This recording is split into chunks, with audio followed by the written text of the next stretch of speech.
This is the Blue-Eyed, Brown-Eyed exercise. This was written by the Common Lit staff in 2014. After the assassination of Martin Luther King Jr. in April of 1968, a third-grade teacher named Jane Elliott decided to try a social experiment to help her students understand prejudice. As you read, take notes on how the teacher performed the experiment and what its results meant for her students. On April 4th, 1968, Martin Luther King Jr. was assassinated. On April 5th, Stephen Armstrong was the first child to arrive in Jane Elliott's third-grade classroom in Riceville, Iowa.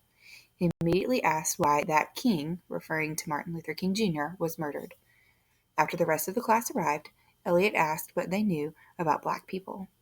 Then she asked the children if they would like to try an exercise to feel what it would be like to be treated the way a person of color is treated in America.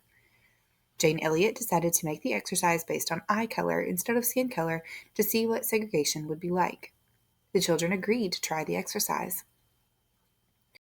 On the first day of the exercise, she designated the blue-eyed children as the superior group. Elliott provided brown fabric collars and asked the blue-eyed students to wrap them around the necks of their brown-eyed peers as a method to easily identify the minority group. She gave the blue-eyed children extra privileges, such as second helpings at lunch, access to the new jungle gym, and 5 extra minutes at recess. The blue-eyed children sat in the front of the classroom, and the brown-eyed children were sent to sit in the back rows. The blue-eyed children were encouraged to play with only other blue-eyed children and to ignore those with brown eyes. Elliott would not allow brown-eyed and blue-eyed children to drink from the same water fountain, and often chastised the brown-eyed students when they did not follow the exercise's rules or made mistakes. She often exemplified the differences between the two groups by singling out students and would use negative aspects of brown-eyed children to emphasize a point. At first, there was resistance among the students in the minority group to the idea that blue-eyed children were better than brown-eyed children.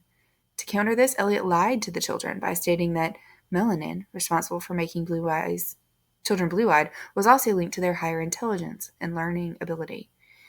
Shortly thereafter, the initial resistance fell away. Those who were deemed superior became arrogant, bossy, and otherwise unpleasant to their inferior classmates. Their grades also improved, doing mathematical and reading tasks that seemed outside their ability before. The inferior classmates also transformed into timid and subservient children who even during recess isolated themselves, including those who had previously been dominant in the class. These children's academic performance suffered, even with tasks that had been simple before. The next Monday, Elliott reversed the exercise, making the brown-eyed children superior.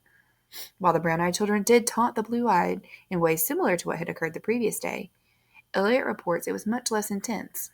At 2:30 on that Wednesday, Elliott told the blue-eyed children to take off their collars.